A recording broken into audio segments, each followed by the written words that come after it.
လူသားတွေကြိုတင်ပြီးတော့မသိနိုင်တဲ့အကြောင်းအရာ၅မျိုးနံပါတ်1ဇီဝိတတတ္တဝါတွေဟာမိမိဘယ်အသက်ဘယ်အရွယ်မှာသိရလိမ့်မယ်ဆိုတာကိုတရားဓမ္မတို့ဦးဇင်းတို့တွေကြိုတင်ပြီးတော့မသိနိုင်ဘူးတဲ့အသက်ဆိုတာကြီးမှပဲသိမယ်ငယ်တုန်းတော့မသိနိုင်ဘူးလို့ဒီလိုပြောလို့မရဘူးဒါကိုလူတိုင်းနားလည်ထားပါတယ်အရွယ်အစားတိုင်းမှာတတ္တဝါတွေကသိနိုင်တယ်ပေါ့တိတိတွေဟာအရွယ်အစားအမျိုးမျိုးတိုင်းမှာကြွေးကြနိုင်တဲ့ဘေးဆိုတာရှိသလိုတရားဓမ္မတို့ဦးဇင်းတို့လူသားတွေဟာလည်းပဲအရွယ်အမျိုးမျိုးမှာပျက်စီးခြင်းသေဆုံးခြင်းဆိုတဲ့ဘေးမရှိဘူးလားဗျာရှိတယ်နော်သတင်းစာတွေကနာရေးကြော်ညာအခန်းကဏ္ဍကိုကြည့်လိုက်ပေါ့အသက်50လောက်ကိုဗဟိုပြုတ်ပြီးတော့အထက်အောက်သေခြင်းတိုင်းသေနေကြတာပဲဒါကြောင့်တတ္တဝါတွေဟာဘယ်အရွယ်မှာသေမယ်ဘယ်အသက်အရွယ်မှာသေမယ်ဆိုတာကိုကြိုတင်ပြီးတော့မသိနိုင်ဘူးတဲ့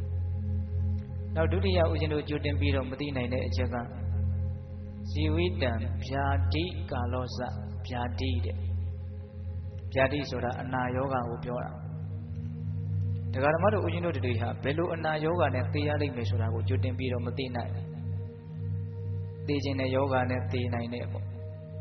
ယောဂါအကြီးကြီးတွေနဲ့မှသိနိုင်တယ်တိတိလေးတွေနဲ့တော့မသိနိုင်ဘူးလို့အဲ့လိုပြောလို့မရဘူးဦးဇင်းနဲ့ယဉ်နေတဲ့ဒကမာကြီးတယောက်ကပြောဦးတယ်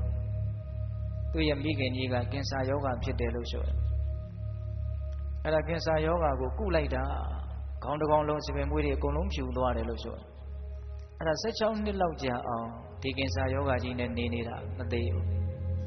အဲ့ဒါသေတော့ကင်ဆာနဲ့မသိဘူးဘာနဲ့သေတော့ဆိုတော့ရုတ်တရက်အုံနောက်သွေးကြောပြတ်ပြီးတော့သေသွားတယ်တဲ့ဒီယောဂါဖြစ်လို့ဒီယောဂါနဲ့ပဲသေလိမ့်မယ်လို့ကံတိကမ္မပြောလို့မရဘူး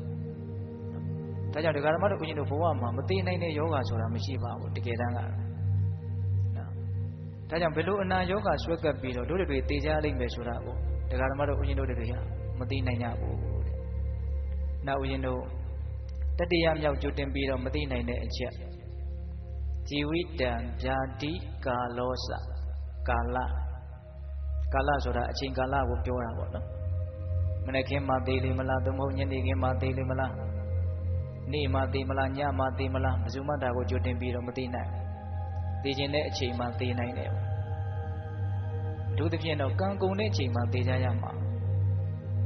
မသိနိုင်တဲ့အချိန်ဆိုတာဘဝမှာမရှိဘူးဓမင်းစားရင်ကံကုန်တယ်ဆိုရင်ဓမင်းစားနေတဲ့အချိန်မှပဲသိရမယ်စကားပြောနေရင်ကံကုန်မယ်ဆိုရင်စကားပြောနေရင်ပဲသိရမယ်တချို့ညအိတ်ဆက်နေတော့မှသိသွားတယ်ဘယ်သူမှမသိလိုက်ဘူးမနဲ့လင်းမှဩသိနေပြီဆိုတာကိုသိရတယ်ဘုရားတို့ငယ်ငယ်တုန်းကတက္ကကြီးတယောက်ကျောင်းကိုဥပုသ်ဆောင်လာရင်းနဲ့ကျောင်းစီယုံနာမှာထိုင်ပြီးတော့အပေါ့ဆွန်ရင်းနဲ့အဲ့ဒီအပေါ့ဆွန်နေတော့ပဲသိသွားတယ်အဲ့ဒါငုတ်တုတ်ကလေးသိနေတာမသိဘူးဘယ်သူမှ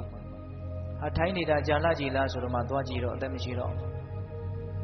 ဒီတော့ဒကာဓမ္မတို့ဦးဇင်းတို့တွေဟာဘယ်အချိန်မှသိမယ်ဆိုတာကိုလည်းမသိနိုင်ဘူးတဲ့သိခြင်းတဲ့အချိန်မှသိနိုင်တယ်နောက်၄ခုမြောက်မသိနိုင်တဲ့အချက်က